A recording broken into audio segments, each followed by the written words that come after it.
overall feeling of sluggishness, we've got some simple tips to speed things up. Tip 1. Restart your computer.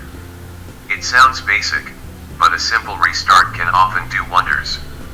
It clears out temporary files and refreshes your system's memory. Tip 2. Close unused programs. Background programs can hog resources.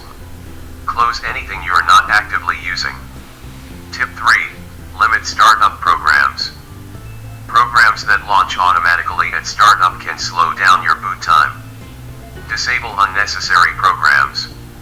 Tip 4. Delete temporary files.